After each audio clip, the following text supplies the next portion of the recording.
In this video, we're going to take a look at payment tolerances, and these are basically set up and controlled at the in the general ledger setup table. So when we come in here, if we click the edit button, you'll see that down in this application area, we have rounding precision, we have payment discount tolerance warnings, we have payment discount tolerance posting, and grace periods, and then on the other side over here, this is the payment tolerance. These are payment discounts. So if you notice that on the payment tolerance side, we have this set up to be 1/10 of 1% of the invoice for the total tolerance allowed, or a maximum payment tolerance of $1.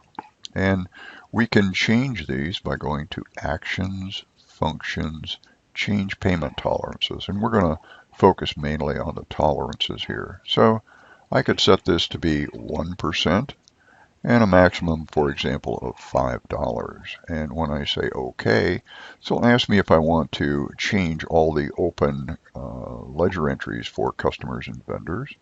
And I'm going to say yes. And I'll show you what this does in just a moment here. If we exit out of here for just a moment and we go to Customers, and we take a look at a customer that has an open balance here, and we drill into their ledger entries that are open. If we slide across here, you can see that this has a maximum payment tolerance now set of $5 on this. If I change that setting again, this will actually update that, that setting for us. So if I go back into the general ledger setup table, and I edit this, and I come down to this tolerance area, and I go back to where I was, and let's just make this, for example, $4.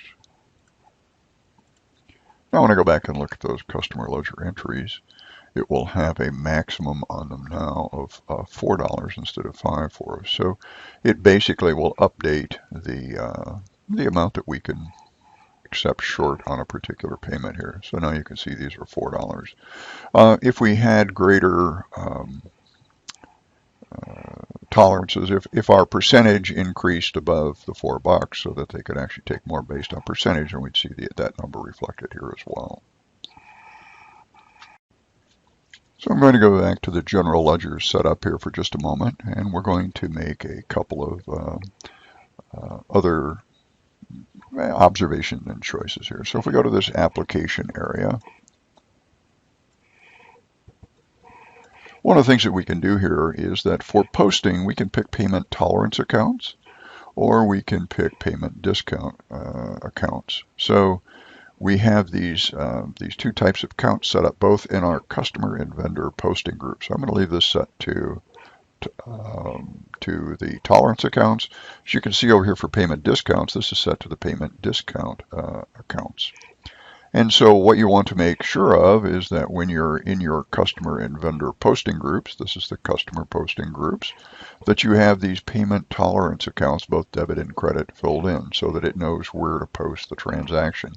Same thing if you're posting discounts, you want to have these filled in so that it knows where to post the discounts. These fields exist both on the customer and the vendor posting group, so make sure that you check and set those up in both places. So I'm going back into the general ledger setup for one more moment here, and the other thing that I suggest that you do, and obviously you don't have to do this, I like to see the payment tolerance warning. So if I click this box, this will actually warn me or allow me to accept the tolerance on the payment, or to or to not accept it. So this function also on the discounts, you can set it here so that you get a discount warning, and then you can either accept the discount or not accept it. I think this is a nice feature to have, and I'll show you how this works. Now that I have this set up, let's take a look at how this actually works. I'm going to go to a cash receipts journal, and I'm going to do a customer payment. So I'm going to work with customer 2,000 here, or 20,000. And what I want to do is drill in, and I'm going to pay this first invoice for $1,214. So I'm just going to say OK. This is the one that the customer is paying, but he's actually paying this short. So they're only paying $1,210.64. When I tab off of this, the action message comes up and it says post the balance as a payment tolerance or leave the balance. I'm going to say post it as a tolerance. I'm going to say OK here. And now if I go out and I do a preview of my posting, what I'll see is that I have 3 GL entries here. Of course, the payment is actually coming in for $1,210.64. The invoice is for $1,214.64, and it's writing off the $4 to this account number that I have got set up in my customer posting group to post that payment tolerance to. So this is actually how this works, and all I have to do now is to go out and post this, and this is posted successfully. Close this up and go back to our customers, and we look at the particular customer that we were just looking at, and we drill into their open entries, and that invoice has now been gone and written off. So this is basically the setups that are required for payment tolerances. Thank you for watching. If you like this video, remember to click below and subscribe for more.